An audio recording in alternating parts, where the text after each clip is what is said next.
Hello and welcome to my video documentary.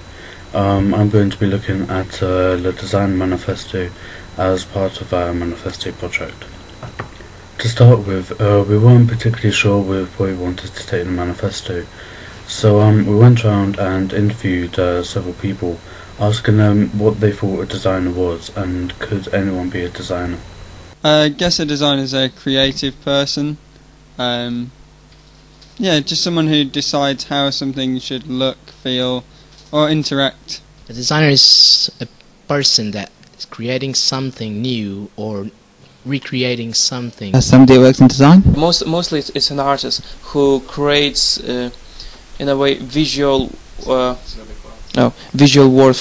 world for others. I know it's a bit simple. Someone who designs things. The designer to me is somebody that creates solutions for visual problems. I'd say a designer is someone who, I don't know, makes something for someone. Talking about a graphic designer, I think you really need to learn a lot about typography, about color, visual contests and stuff like that. I think you need to study basically those things. I think composition, a good knowledge of where we are currently, as far as aesthetics goes, and even a prediction of where we are going in the future. Knowing what works, what context, and being able to adapt to the current trends. But the thing the difference is between a good designer and just a by textbook designer. Mostly I think you need brains, and it's not actually a skill, but you need knowledge. You need a lot of knowledge, because everybody can draw a few lines on the paper and say that it's a designed piece of work. In today's world, mostly computer skills, but just a creative mind, I think. While it was great to find out what people thought designers were and who could be a designer and what made them good, this didn't actually get us all that far in coming up with our manifesto points. But while I was having a think one time about the manifesto points, I came up with several ideas about who a designer is and realised that we've been looking at it in too small, because everyone is a designer and everyone can be a designer. Design is a communication through a sensory medium. So that means that anything as simple as speech is designed. You plan out yourself, and it's a form of communication. So we took Lee's ideas, and we refined them and wrote them down, and came up with some basic manifesto points, which later came on to become our final manifesto. These are the manifesto points that we came up with. Who is a good designer? Everyone is a designer. Some people are consciously aware of this, but many are not. All man-made things are designed, even something as simple as speech.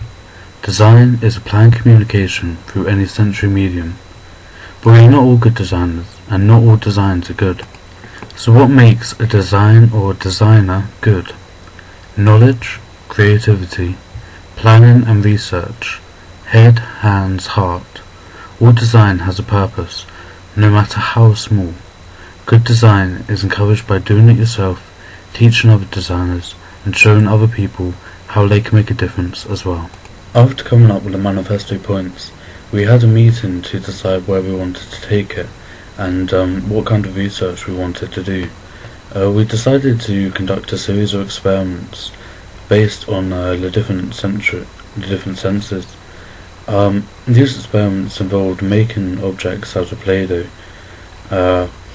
designing a house while being blindfolded, and blending up a Greek salad to see if it was still as appealing after it had been blended. I also had the task of trying to get inside the head of the different designers and create something for each of the different senses.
Right, this is a blended Greek salad.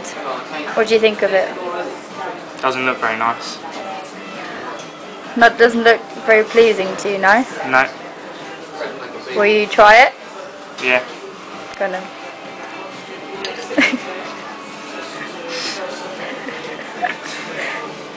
Put it in the mouth.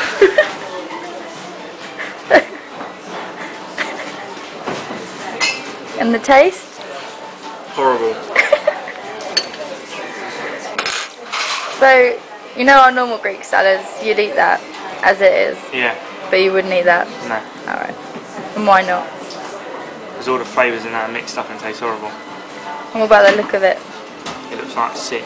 I looked at design for each of the different senses, and this is the only real outcome that I have due to time constraints. However, you can view a video on my YouTube account which discusses the other designs that I planned. After doing all this, we had to decide how we were going to present our manifesto. In the end we came up with two methods. First, a video which can be viewed on our blog, and secondly we decided to create a cake, since the cake encompasses a lot of different forms of senses, and we felt it was rather relevant for manifesto.